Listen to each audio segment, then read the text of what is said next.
Hi, everybody. It's me, Dan Stewart, your host for episode number 9 of What to Say Now. And I'm really excited, actually, because I've got my good friend Marilyn Wilson with us today. Say hi, Marilyn. Hi, Marilyn. So, if by chance you've been sleeping under a rock somewhere and you don't know who this amazing human being is, let me give you a little background. Because Marilyn has such a unique perspective on the real estate industry. She's a founding partner in Wave Group, which is the largest independent consultancy in all of real estate. She works with tech companies. She works with MLSs and associations. She works with brands. She has such a great, broad, well-informed perspective on the entire industry that I just couldn't think of a more delightful person to have this conversation with today. So Marilyn, thank you very much for joining us. Well, thank you, Dan. It's going to be fun. I'm excited to be here. Yeah, we're going to get some stuff done today. So if you are brand new to What to Say Now, you need to know that this show is focused on answering exactly that. Stuff happens in the world. What do you say about it? How do you use the power of conversation to improve yourself, your life, your business, and the outcomes for all the people that you get to serve? One thing that we share is we believe that conversation is the vehicle that brings the world closer together. And the whole purpose of this show is to give us an opportunity to do that. So today, Marilyn and I are going to be discussing some of the conversations that need to happen in real estate.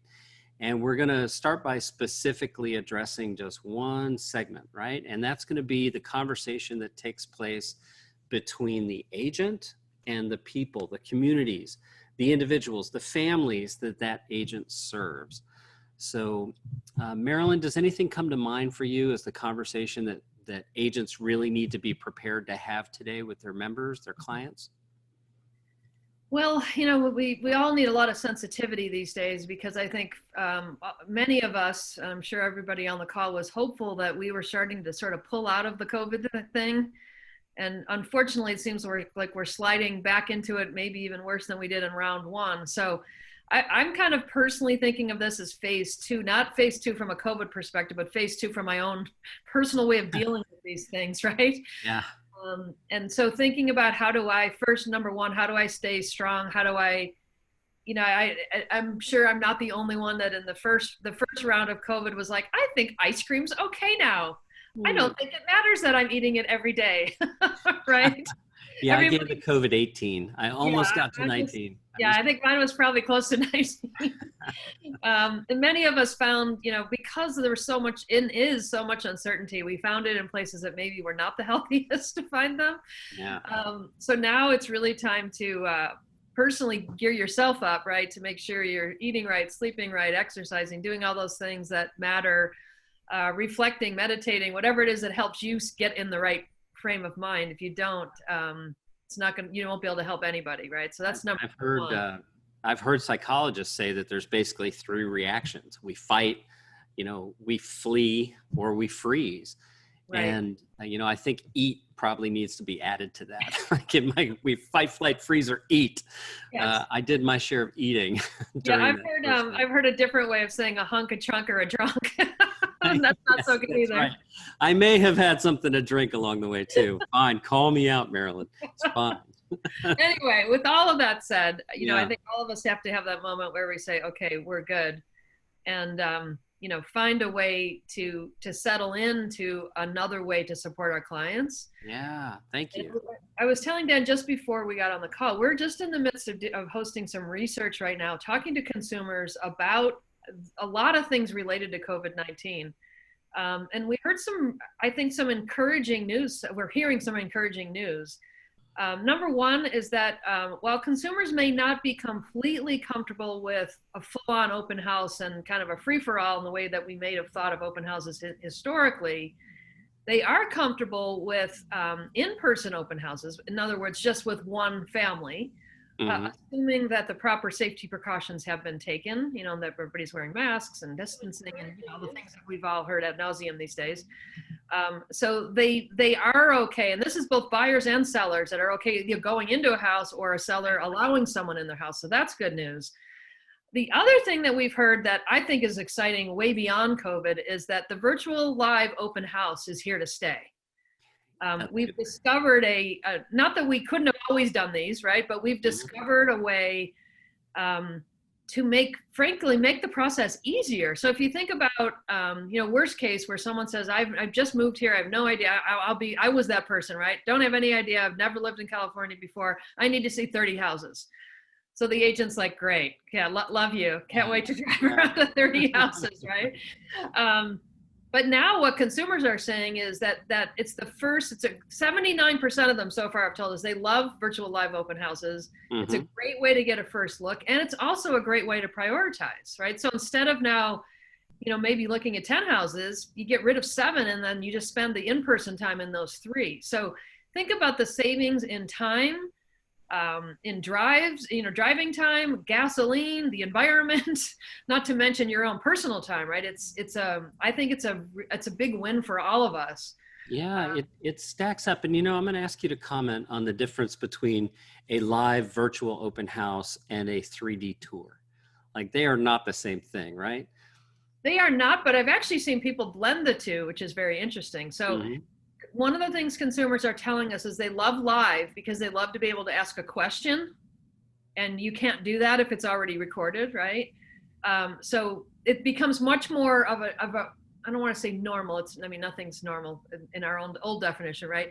But there's more of a dynamic where people can engage with you. So that's great. But I've actually seen someone very successfully live narrate a 3D tour, which was very interesting. Yeah. So they blended the two, right? So, and what was really neat about that was, of course, the photography is beautiful because it was all pre-done. That's the one thing about live that can be a little scary. There's a dark corner or things like that. So the imagery was beautiful, but then what the agent was able to do was she was able to tell her story and frankly demonstrate what a great salesperson she was.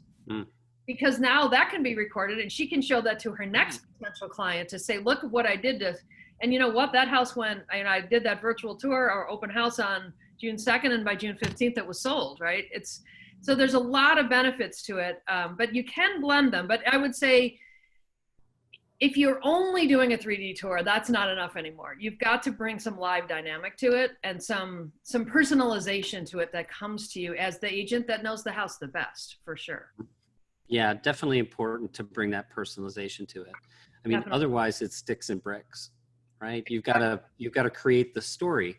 And one of the best ways that you can do that as you're showing someone a property is to ask them questions to create engagement.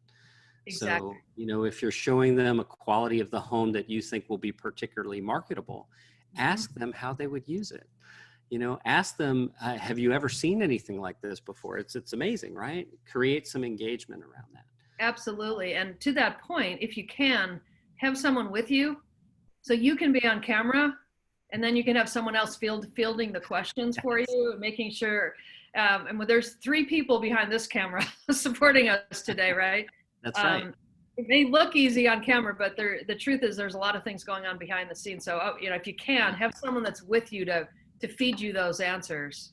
I like to think of house painting as being like the perfect model for life. It's all about preparation. If you take your time, you prepare the surface, you tape everything off, rolling the paint on the wall is easy. That's a good point. You can use some tools like, I think there's a device called a Smooth that, if you put your camera in it, it smooths out everything. So you don't have a bunch of herky-jerky camera motions. If you don't have that second person available to follow you around with the camera, that can be a great thing to make it a bit easier. Now, I want to mention, we had chatted a little bit before the call today about a particular market, Houston, right? Where, you guys have done some work recently. And I actually, as many of you know, I spent some time there during the first phase of the lockdown. So, that was a market that I got to know a bit more than many of the markets that we serve all across the country. And of course, we've probably all of us have good relationships with the folks at HAR.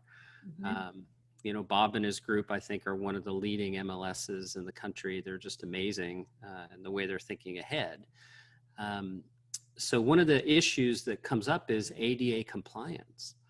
Like, I wanted to ask you what sort of conversation you might encourage agents to have, or maybe brands to have with their agents about making sure their websites are ADA compliant. Yeah, I mean, probably the safest bet, if you can, is to, and I know that all agents don't prefer to do this, but if you can, work with the website that your brokerage is providing you, because then they're responsible for the ADA compliance. That's number one. Number two is if you are not, there are some free tools that are available, but it's something that you definitely need to demonstrate some proactivity. We're actually just launching a program at Wave Group to help brokerages and MLSs and associations and even technology companies make sure they're covered. But one of the things we've heard from attorneys is proactivity helps you for sure. Yeah. If you can demonstrate you've done something and that you've been sensitized to that, and that you've made some improvements to your website, even in the past several months, reflective of the fact that you take that job very, very seriously, especially with images. It's really important that you do that. So that's what I would say. We just heard from an agent. In fact, I just talked to one this morning who has gotten a letter from what are now, we're kind of like the trolls that used to go after patents. Now they're going after ADA compliance. Giving her a letter saying that, you're in trouble because your website is not ADA compliant. And she didn't have any idea what to do with that. I mean, who does, right? It's not something that most of us deal with on a regular basis, but definitely pay attention to that issue. I would go to your brokerage, number one. You could turn to your MLS as well and ask them if there's anything they can do to help you, or if they have any resources to help you review to be sure that you're doing the right thing. Right. And so, part of the reason I bring this up is that we know that real estate professionals tend to be busy, right? And we've seen with COVID in particular, many markets around the country are at just the peak of transaction volumes right now. They're absolutely inundated. And this is one of those things that agents are going to really struggle to find time to address themselves. And, I like to think that there are tasks that you should absolutely do because you're the individual who can provide the very best. You're stamping your own uniqueness on it. You're the one who makes that amazing. This is not one of those things, right? This is something that you should just be outsourcing and be done with.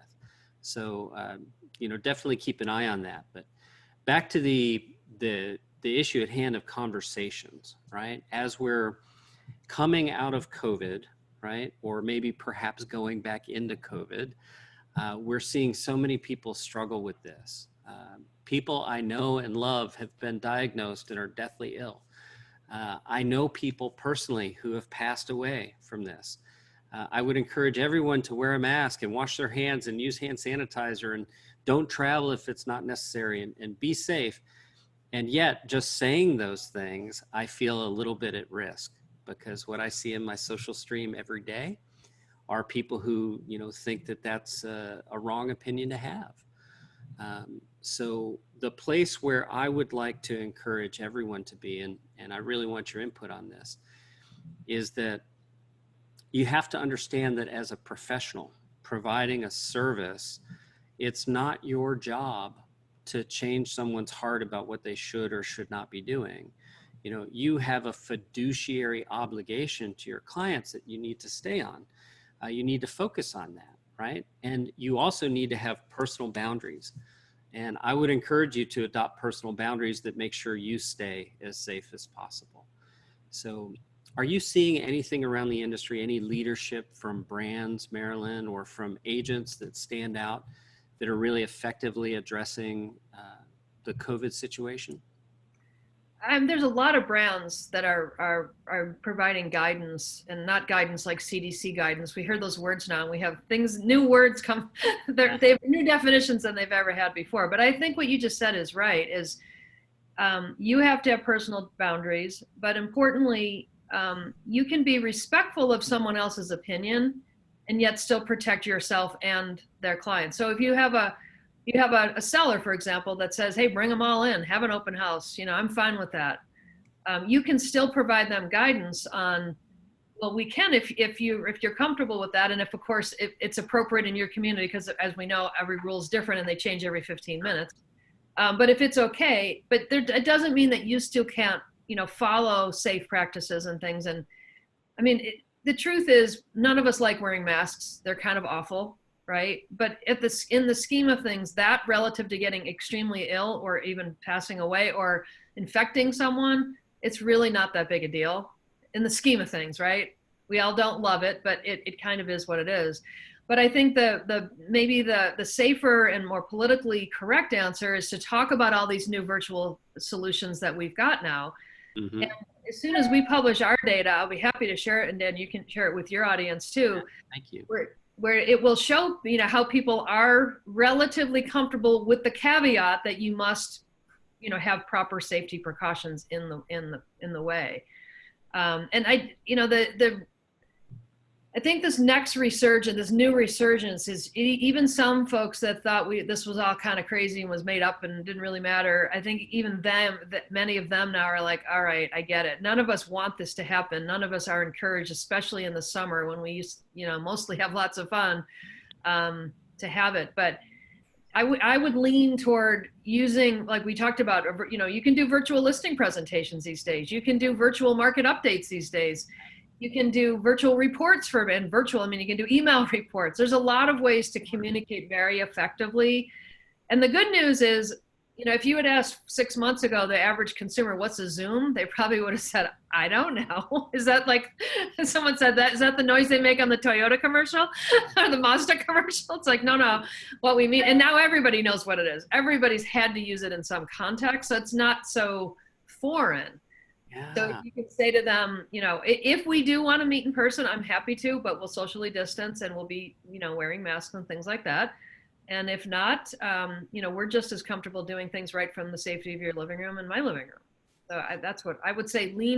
If you haven't yet gotten comfortable with virtual open houses and things like that, it's time to do that. It's time to do it because it will not go away.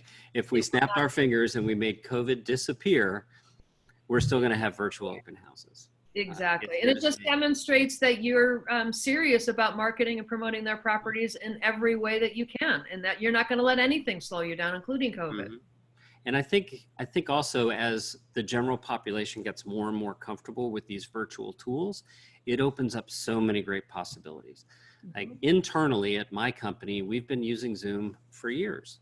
We're all comfortable with it. And, we used to all be comfortable coming to the same office every day. For almost 10 years, we were elbow to elbow, and there's a camaraderie that we're missing. We're all feeling this kind of isolation fatigue a little bit. So recently I attended an event on Zoom, and it's brilliant. So we're replicating it. We do this internally. We have a happy hour, a company happy hour where everybody's got their camera on and we're all together. Well, I attended one of these that had something like 900 participants. Wow. You can imagine. And so the hosts of this event, they're breaking us off into little breakout rooms so we could have more detailed conversation. But every single one of those people had to have their camera on, their audio's connected. It was so well done. It was really, really neat. So I just like to put that out there as a way that agents can give their clients a sense of community in this, right? Maybe a year ago you were having a client appreciation party. Well, why not throw a client appreciation happy hour on Zoom? And I just read something this morning actually about this, that one of the ways to create more engagement in programs like that, and one of my clients did this too, is to buy someone a cup of coffee, right? So if you come in, we give you a Starbucks card, or we give you a free sandwich at Subway or something like that. It's not that we literally are all going to be eating at Subway together, but it just creates that same thing of like, oh yeah, we would have had a cup of coffee if we had been together. Kind of a neat way to improve people's excitement about those kinds of ideas. Right, and it makes sense to really think about how you're preparing the Zoom space, this virtual space that you're meeting in. The preparation for that is a little bit different. Mm-hmm. Like, we joke around a little bit because for all the audience knows, I had massive piles of stuff all around that I had to like move and scurry away to get camera ready for this, right? And at the same time, for all you know, I don't have pants on. Okay, so there's some disadvantages to being completely virtual, and there's some huge advantages as well. We have the ability to make this a strong win for everybody, right? That's within our power. We get to do that if we choose to. So if you are serving a client base that might be uncomfortable with this, one of the ways you can deepen your relationship with them as a real estate professional is to help them get comfortable with this. Like, Absolutely. be that leader in your community. Bring that community together in a new way, and you're going to be the person that they remember. So we heard one other interesting stat as we're pulling this data together too, that said, and this I think is a great opportunity potentially for a lot of us, is that we all aren't quite sure yet what's going to happen with our work situation, right? And in our situation, we actually said everybody's comfortable working from home. They don't have to drive anymore. They can save themselves time and money. We just closed our office and said we're going to work virtually full time. Some offices are saying we're going to work, we're going to like have split schedules, right? So some people come in on Monday and Wednesday, and others come in on Tuesday and Thursday. It's switching. Every office is sort of trying to figure out what its own path looks like, and it may change over time. But in this study, actually a little over a quarter of people said once that all settles in and I figure out what my work situation really is going to look like, I may be interested in moving. So I may want to move further from the office. I may even move out of state. I may move to a state like Maya lives in without state income tax. Right? You never know. So that provides us with a different type of real estate opportunity than we ever thought before. So that's another thing to talk about with folks is, have you found out what your work situation is yet? And if so, is it changing your perspective about, where and how you might want to live, depending on what your work situation's asking you for? I think that's a great point. I recently have seen on Facebook, people are sharing that Barbados is welcoming remote workers to live there for a year. Wow. And there's a whole country that's changing the conversation around this, right? Because their tourism business is gone. Right. Yet, they're making it possible for you to stay longer. And that brings up an idea that I'd kind of like to anchor here for everybody. Because whenever we are experiencing a time of uncertainty, those of us who choose to be leaders in our communities, in our businesses, for our families, for our friends, we have to make certain to express things that make people feel certain. Okay.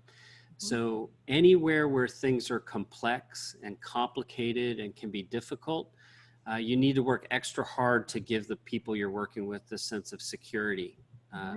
We all need that in each other now. And you'll notice the brands that are providing that are tending to surge, where things that are massively complex are tending to fall away right now, because no one has the emotional bandwidth right now to deal with more complexity than is absolutely necessary. No, we're full. We're absolutely full. We are all full up.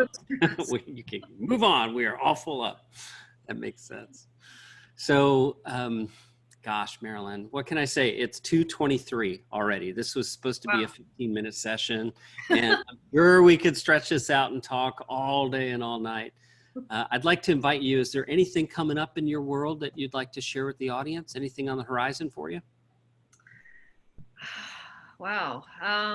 Well, we at Wave Group, we published articles, all the time. Anybody that has not yet registered on wavegroup.com for our free newsletter, feel free.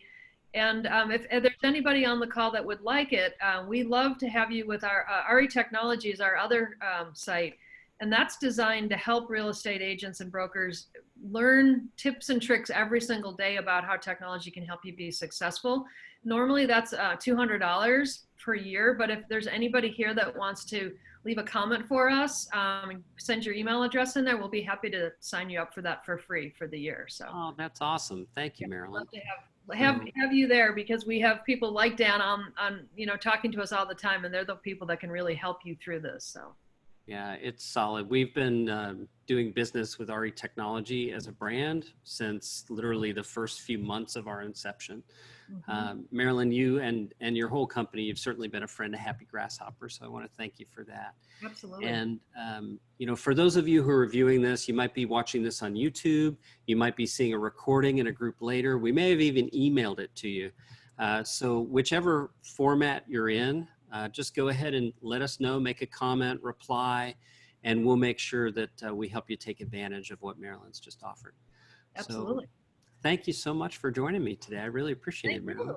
Thanks to everybody out there. Hang in there. I know businesses is really starting to pick up again in most markets. So see if you can get some more listings, because everybody needs inventory. That's right. That's right. And if you need more listings, one of the easiest ways to get them is to ask people if they know anyone who would be convinced to move. Like the language where we ask for referrals tends to not work as well with consumers because they don't understand what a referral is. Right. If you say, hey, Marilyn, do you know anyone who's thinking of moving, or anyone we could convince to move if we got them a crazy amount of money for their home? Like, right. Our brains can answer that question. So it's a little tip there for you. And one thing I'll close with, we've got some pretty amazing news here at Happy Grasshopper. So today we happen to be featured in Forbes magazine. How cool is that? Yeah, didn't know that that was going to happen. And all of a sudden, you know, we're getting these notifications the minute we turn the computer on in the morning. So congratulations, that's amazing. Thank you. Yeah, it's really fun. It's nice to get that recognition. Absolutely. So again, Marilyn, thank you very much.